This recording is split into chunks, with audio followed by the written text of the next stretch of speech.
Welcome friends.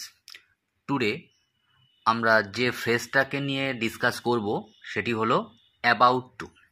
প্রথমে জেনে নিই ইংলিশে এর মিনিংটা কেমন হয়।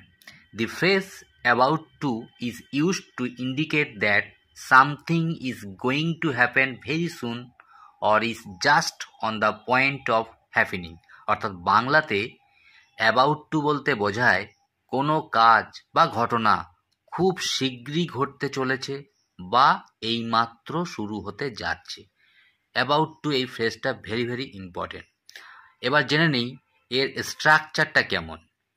প্রথমে সাবজেক্ট, তারপর সাবজেক্ট অনুযায়ী am, is, are, then about to, then base form of verb and then extension.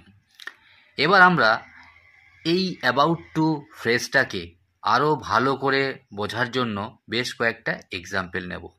চলে আসি ফার্স্ট এক্সাম্পলে। I am about to start my homework.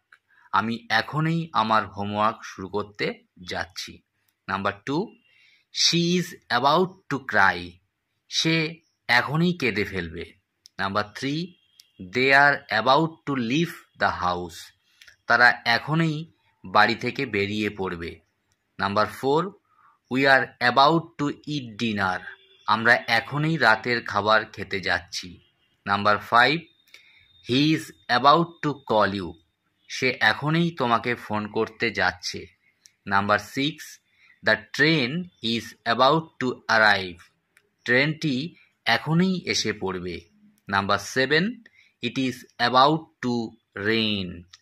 এখনই বৃষ্টি পড়তে শুরু করবে। Number 8, the match is about to begin. ম্যাচটি এখনই শুরু হতে যাচ্ছে। Number 9, I was about to sleep when you called. তুমি যখন ফোন করেছিলে তখন আমি ঘুমোতে যাচ্ছিলাম।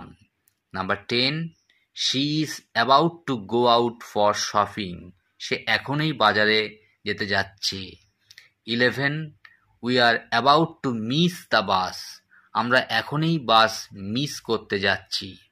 Number 12, the baby is about to fall asleep. শিশুটি এখনই ঘুমিয়ে পড়বে। তো ফ্রেন্ডস, এই যে phrase about to is very much important in daily life spoken English. So practice and revision much. Have a nice day. Thank you.